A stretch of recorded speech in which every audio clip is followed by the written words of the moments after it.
million viewers each week.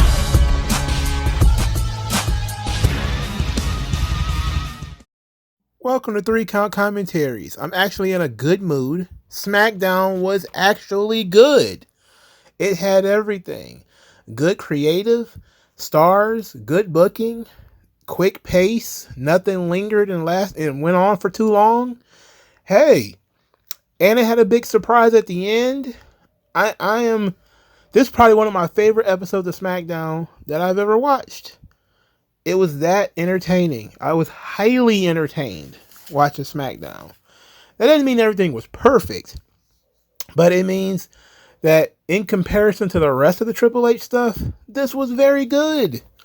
So let's get right into it. We're going to start with CM Punk because we always start Chicago with CM Punk. You're going to shorten this up. The bottom line is he talked about Drew McIntyre not being able to handle the pressure. That in 2011, he promised Chicago he was going to become with the WWE title, and he did it. He didn't embarrass Chicago. Drew McIntyre, on the other hand, couldn't handle the pressure. He said he didn't know that killing Drew McIntyre's career would be so easy. So, as he was running down Drew, Paul Heyman came out there. Heyman and CM Punk hugged. He says he didn't mean no disrespect. And he says that it's an urgent situation, that Solo is pissed off. Now that he's the head of the table, he thinks that every town should be his town. And Solo has heard that Chicago is CM Punk's town. So he begged CM Punk to leave because the bloodline has completely gone rogue. Solo and the Tongans then showed up, said that CM Punk wants to show up in his town and show up to his show. He needs to pay respects, or he's going to make sure CM Punk never gets medically cleared. Punk talked trash to Solo, called him 2 fake Usos and a cosplay tribal chief. So then Solo and the Tongans, they were going to handle this problem. They showed up and they were going to kill him. So then Cody Rhodes, no entrance theme, nothing. He came right out of the crowd with a pair of bats, threw a bat to Punk, and the Tongans and Solo backed off. They were like, okie dokie, whatever you want, brother. I don't want nothing to do with that. And that was the end of this. So from this, we get 2 very excellent angles. The first angle we get is Drew McIntyre attacking CM Punk backstage. Technically, it was off screen. So they apparently listened to what Kevin Nash said on the Who Killed WCW, because there was some random noise, and then the camera is already there because they're shooting an interview. The thing goes up, and you see Punk laying on the ground, blood just coming out of every orifice in his head. I was just like, ooh. So then Drew McIntyre picked him up, carried him from the backstage area to the ringside area, dumped him on the ramp, and then mocked CM Punk's entrance and stole a bracelet off of CM Punk's wrist. And that bracelet is probably going to be, something his grandma gave him, or something from his favorite fan, or something his wife made in therapy, or some stuff like this to add some kind of emotional resonance to it. And CM Punk was stretchered out in Chicago. That was great. What a great angle. Drew McIntyre. Now, there is a complaint to be had about it being so soon that, Drew just quit a couple of days ago, but it needed to be in Chicago. So, in order to get the heat. So, okay, it worked. The CM Punk, Drew McIntyre thing, top notch, really great stuff. They're getting a little liberal with the blood, but, it's not a lot. And they're not showing any hard ways or any razors or anything like that. Almost all of the blood is gotten off screen. So, there's camera magic where a guy is not bleeding. Then camera magic, he's bleeding, And it's obviously not real because it's so much and it doesn't run. But it was a great visual, fantastic, angle here. It begs the question, because we all thought that CM Punk was going to come to this show and say that he was medically cleared. But they didn't even get that far because the bloodline stuff happened. So because the bloodline stuff cut him off, we didn't even hear whether CM Punk is medically cleared or not, which was the point of him showing up on this show, was for him to talk about being medically cleared.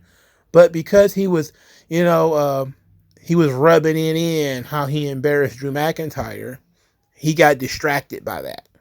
And I also like the closure of him and Paul, because this would pay attention. This would be something that would come up later. Because the last time I think they were in the ring together was when they were feuding, right? They were feuding right before Punk left. I think they feuded throughout 2013. So this was like 10 years past. They're playing off of the history between the two of them. They're back to being best friends on camera. They're best friends off camera, whatever. So it was great closure to see Heyman and Punk hugging. It was really good. And it also played into what Paul would do later with the bloodline, where, but we're going to talk about the bloodline now. So Solo intimidates Paul, tells him he wants the Tongans to do something. He wants the Tongans to go, but the audio cut out, so he didn't hear what he wanted the Tongans to do. Cody, on the other hand, is getting approached by Randy Orton and Kevin Owens. Like, are you sure you want to fight Solo? He's like, yep. You want to fight him by yourself? Yep. Solo's got a plan. Well, I've got a plan too. Yeah, he didn't have much of a plan. So throughout the night, the Bloodline is getting involved in Randy Orton's match. They caused Randy Orton to lose to Carmelo Hayes. Yay to that. I'm very glad Carmelo Hayes is getting the look. I'm just glad Carmelo Hayes got the look. Bringing a guy up for seemingly no good reason and then having him languish in the mid-card, losing most of the matches he's in. Now, all of a sudden, he pins Randy Orton. It's very random.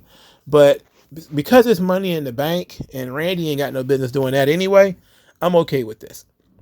They also cost Kevin Owens his match by attacking him before his match. And this leads to Andrade pinning Grayson Waller with an absolutely tremendous counter. He countered Grayson Waller's rolling stunner and pinned him. So Andrade, which is also a great move, he brought this guy back, hadn't been doing anything with him for weeks.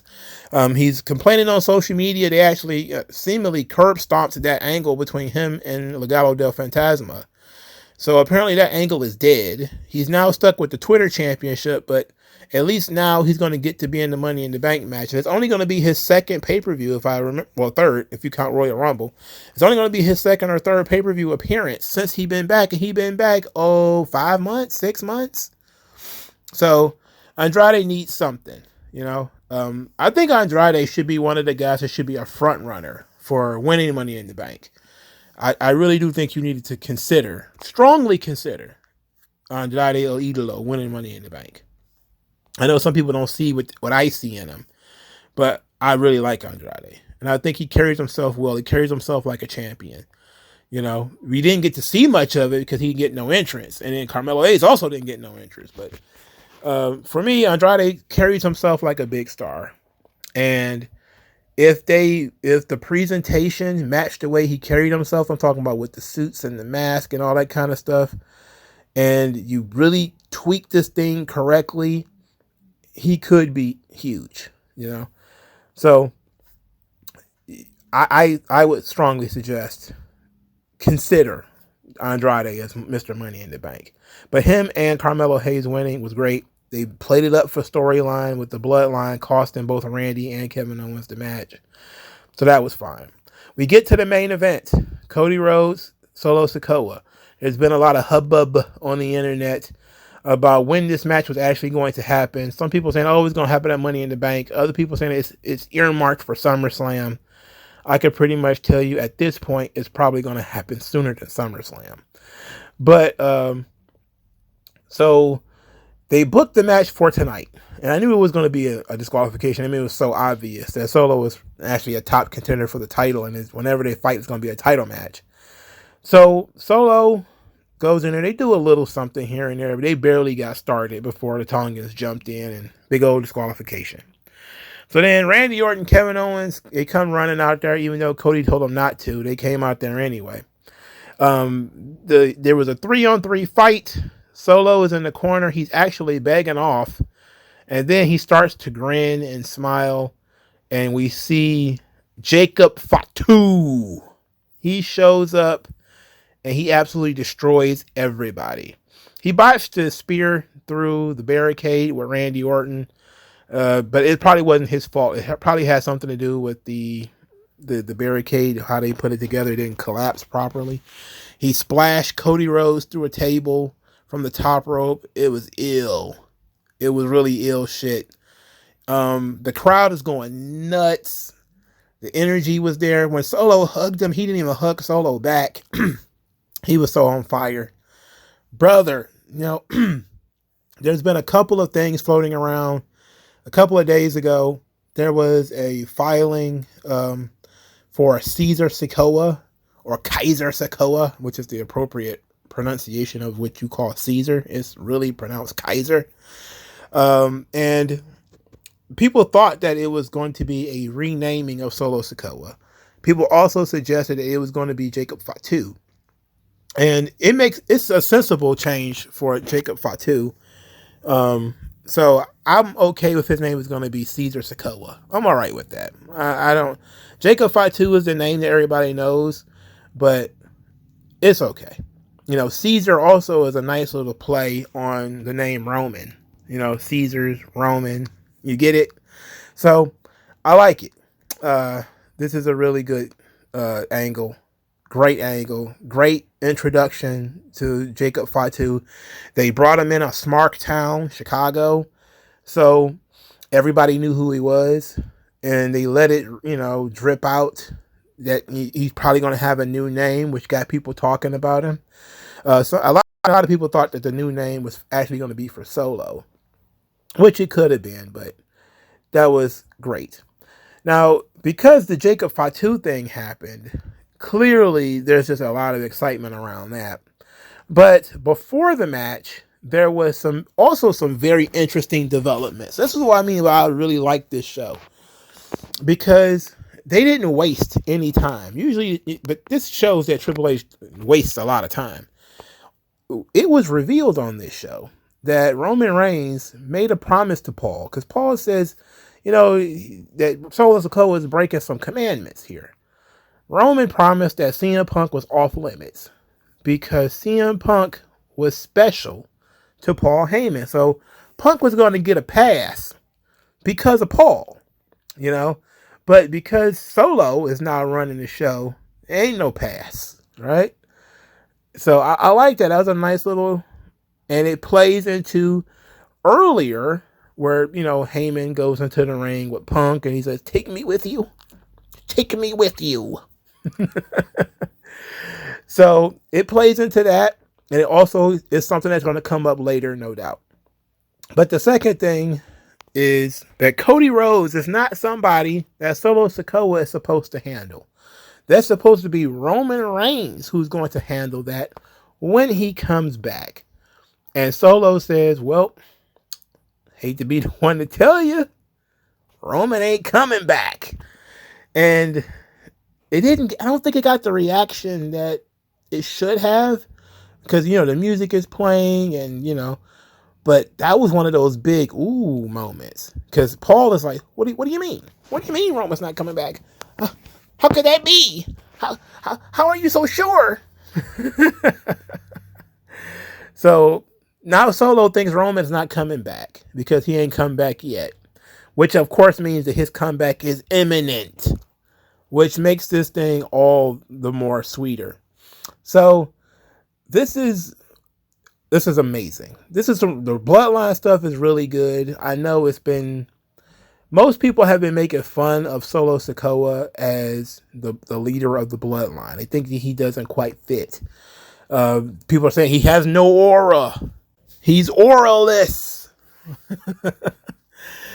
He's a henchman. He's a henchman that they're trying to make the leader of the group. He was great muscle. There's a reason why archetypes exist and characters exist, right? There's a reason, because not everybody who is, the muscle can take over and be the leader. Not everybody is Bane. Bane is a very unique muscular bully type, but he fits as a leader of a clan or a leader of a group. Not everybody can get away with that. Most people are, better off as being somebody who gets sent towards somebody else. Snooky, do work. That kind of thing. And but Solo had to be the guy to be the leader of this group simply because he's the guy that everybody knows. So if you were bringing in people that nobody knows, the guy that everybody knows, and then of course they did the whole thing where Roman appointed him the heir to the tribal chief and all that. So we're going to have to suffer through Solo as he tries to conform and fit into this role that they've got for him. And yeah, I will agree he's not doing great at it, but he's also a guy ain't been in the business that long, and he's thrust into this spotlight, and nobody had a problem with him, I think, until he beat John Cena.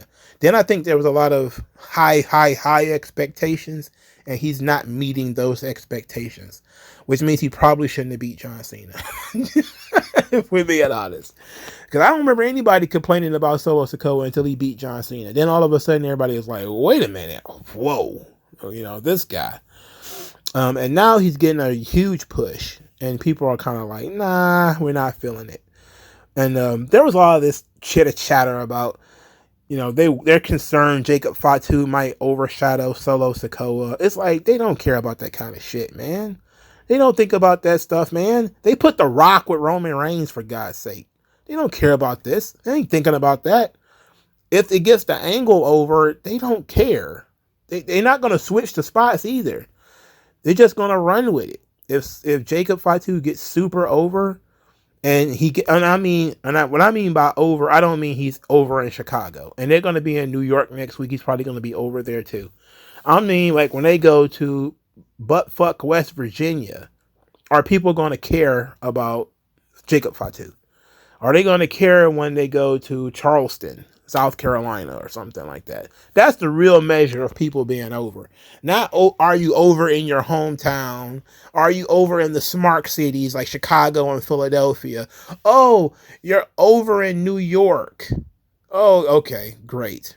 But are you over in, Arkansas? Are you over in Indiana? That's over. When you connect with people in the middle of nowhere and you have no connection to those places and it's not a smart city, that's when you're over. And I don't think Solo Sikoa is there yet. I don't think the rest of these guys are there yet. But I also like the strategy of them introducing them a little at a time.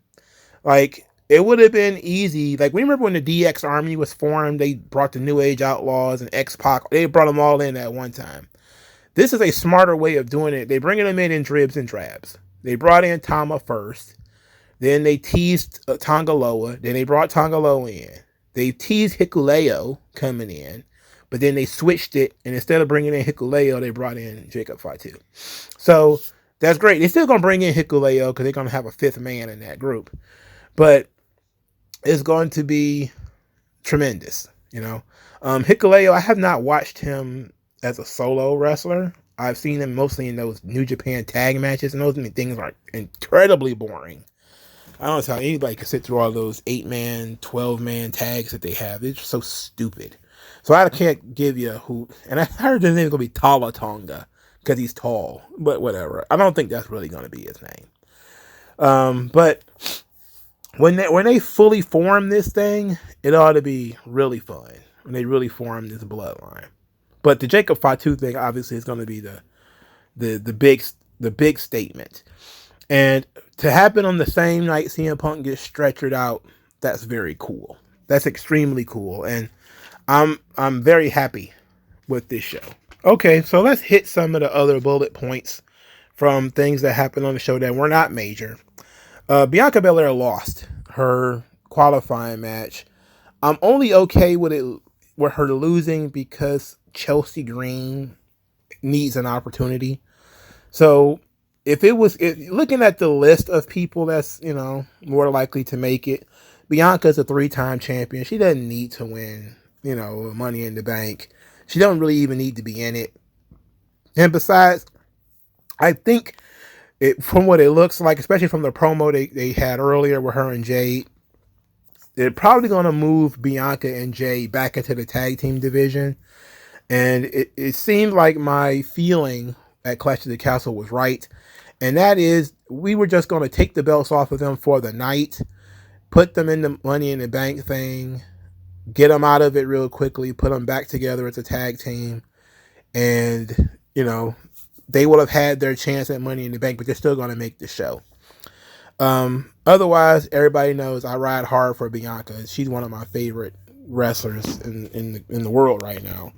And I really don't like the way Triple H has been utilizing Bianca Belair since he took over in 2021.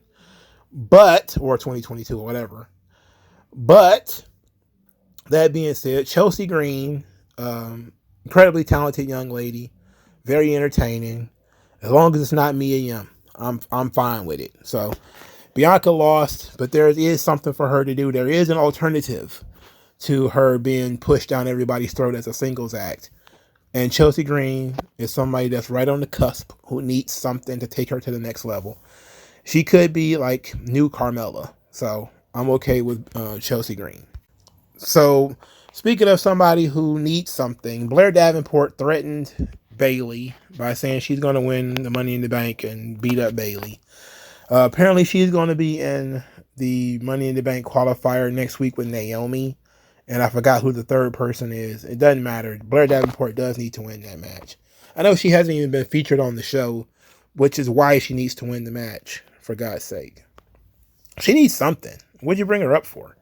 Grayson Waller is still arguing with DIY. They're still proclaiming that he's trying to use Austin Theory, that he's selfish. Austin Theory wasn't on the show because he got hurt. I don't know, like he hurt his jaw or something. In any event, Grayson Waller claims he's going to win the Money in the Bank for Austin Theory. Of course, he lost. But this was the setup for the CM Punk attack later. But this was also an absolutely tremendous segment. LA Knight comes out to talk about Logan Paul. He's talking about how he had to press the issue. He had to go to Logan Paul's house. Thought that was going to be enough to get him to come out. But nope. Logan Paul no-show Chicago. But he said he got him next week, though, because in Madison Square Garden, it's going to be LA Knight, Logan Paul, Santos Escobar in a triple threat match. The winner will get the Money in the Bank spot.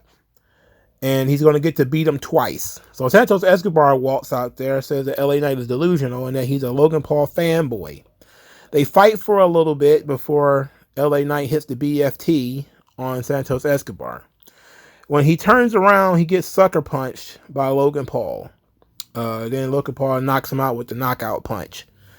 And let's take a little bit of a side quest. Have you seen Jake Paul recently? How much whey protein is that kid taking?